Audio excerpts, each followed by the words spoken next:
Hey guys, post-production sleazy, and after making the first two episodes of this series, I figured I should issue some sort of content warning before these videos. When I say this game is disturbing, I'm not kidding. This game has themes and depicts self-harm, suicide, infanticide, and harm to women and children. So if that is something that you aren't comfortable with or you don't want to watch, then I would actually genuinely implore you to please click off the video, as it's pretty rampant throughout this game. And with that out of the way, I usually don't do this, but YouTube really doesn't like people talking about these kinds of topics. So if you think that I did a good job or you liked the video, please consider leaving a like or a comment, because the engagement really helps boost the video out there. So without further ado, I hope you enjoy. Where we last left off, we had just brutally murdered Dr. Purnell and gotten the key off of his body.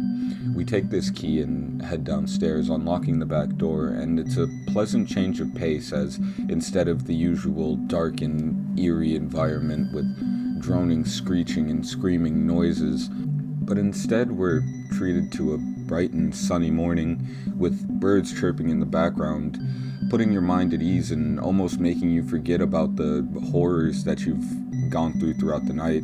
It's extremely relaxing and comforting, especially when you make it to a lake, get onto a boat, and continue across a still water. This is huge. Never see it coming.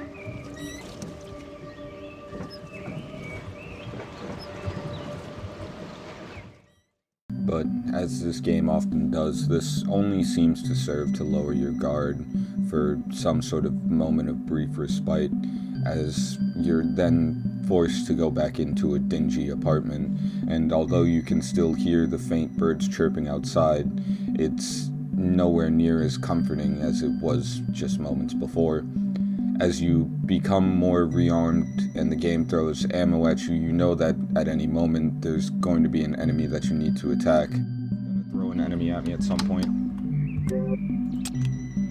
I'm simply just gonna use this right now because I'm like one shot and I'd prefer not to die just instantly.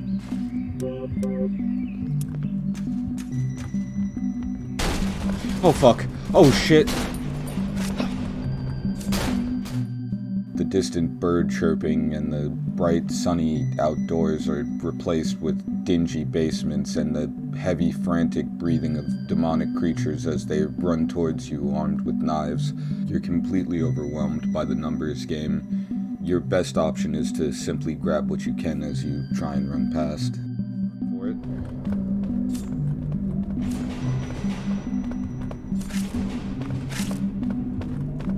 Oh god, I'm stuck. Wait, I need that. Wait, use the ladder. Use the ladder. I have no clue what the fuck happened there.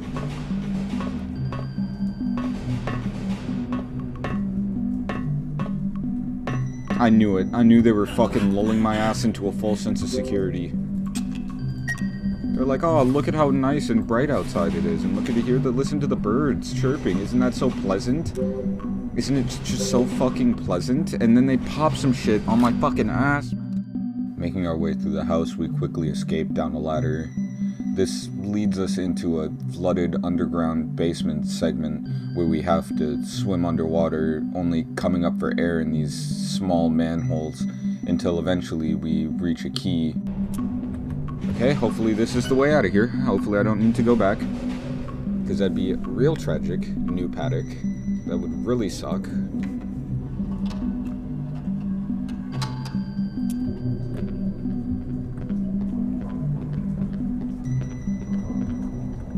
It's gonna make me go back around. I already fucking know it is.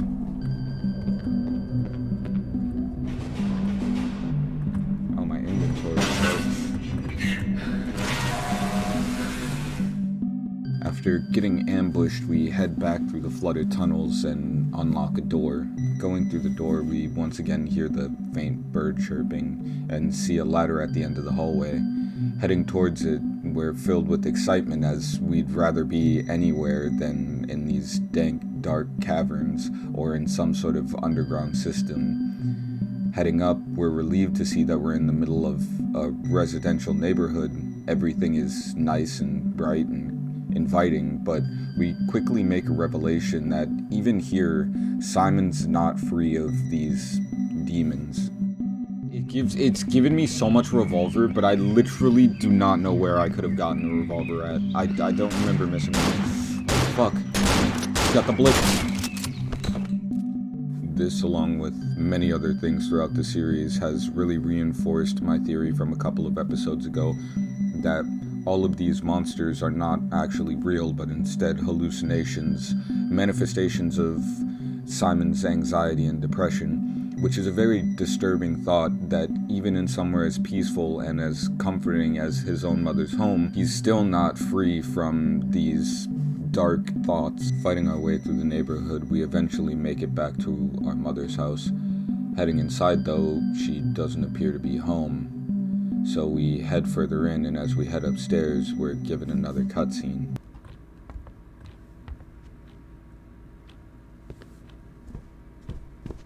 Hey, he's back. Just in time.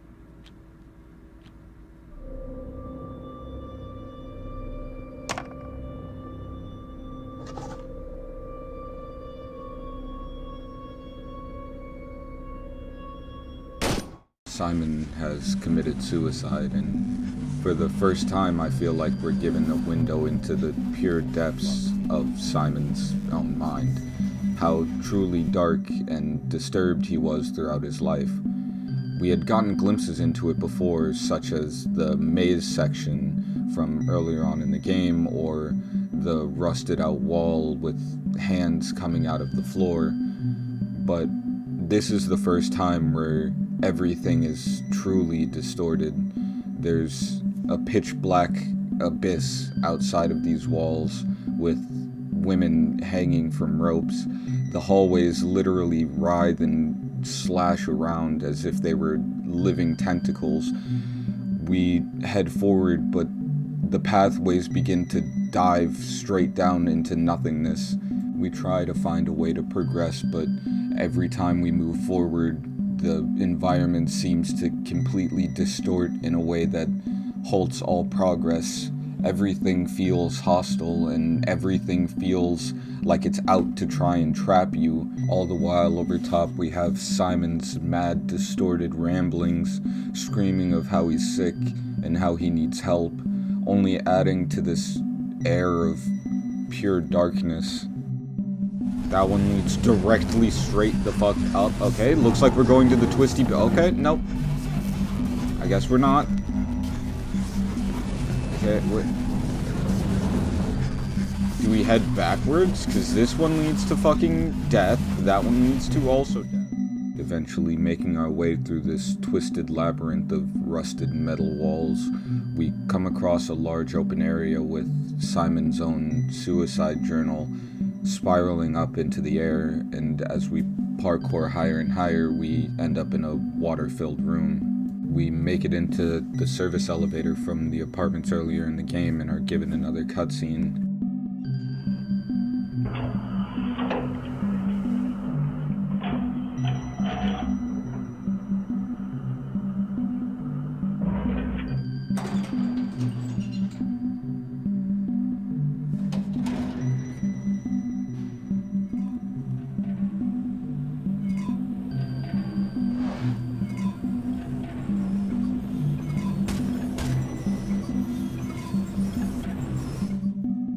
We see Simon, only this time in a wheelchair.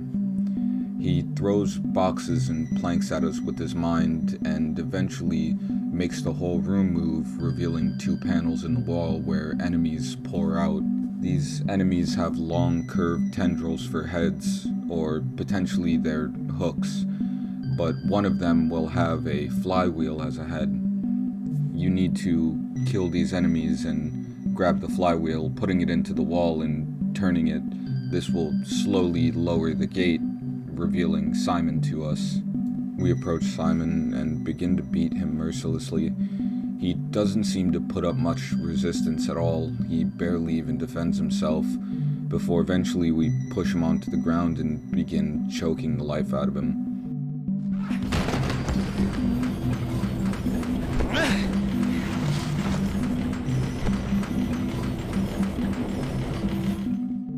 Every time we squeezed down on his throat, we'd lose health until eventually...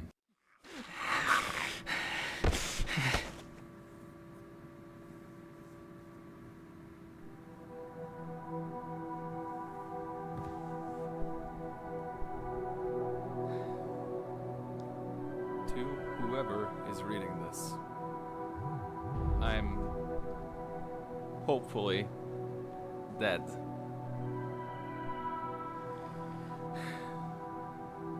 I just couldn't live this life anymore. My paralyzed legs made me worthless, and I felt like an outsider ever since the accident. Anxiety and depression controlled my life, and there was no way out of this bottomless pit. My friends looked right past me. My family abandoned me. Nobody wants a cripple, especially one that would need your help. Fucking worthless. The only person that ever tried to help me was my doctor. He tried a lot. He is the only reason this book exists. Writing it has helped me put things into perspective, I think. But in the end, it hasn't really changed anything for me. I still felt like shit. I was still all alone in solitude. Pernell, if you're reading this, I'm sorry. There were no choices left. I made up my mind. Not everyone can be saved. I had to end my life. And I had to take my special person with me. Sophie. I wanted to keep her with me. I wanted to keep her all for myself. I hope her body is rotting away when you find her. This is my conclusion. This is my end. Farewell, everyone. Simon took his own life, and unfortunately, because of the actions I made through this playthrough, he ended up killing Sophie as well. In the end, I didn't get the best ending, which is where Simon doesn't commit suicide and instead tries to learn how to cope with his mental illness. But I also didn't get the worst, where Simon goes on a murderous rampage, killing everybody from Sophie to Dr. Pernell before ultimately committing suicide. Upon further reflection, there's a lot of things I could have done better in this playthrough, a lot of choices I could have made to get a better outcome for myself. But if there's one thing that this game has taught me, it's to not overly dwell on the past, as there's nothing you can do to change it. Instead, you have to focus on making a better future for yourself. Otherwise, you'll end up bitter and cold. You'll end up like Simon. I've always felt alone. Sophie. Simon, let me go. I love you, Sophie. I have to leave. Please. I fucking love you. My whole life. For as long as I can remember. I don't know if I like it or if I'm just used to it. But I do know this. Being lonely does things to you. And feeling shit and bitter and angry all the time just eats away at you.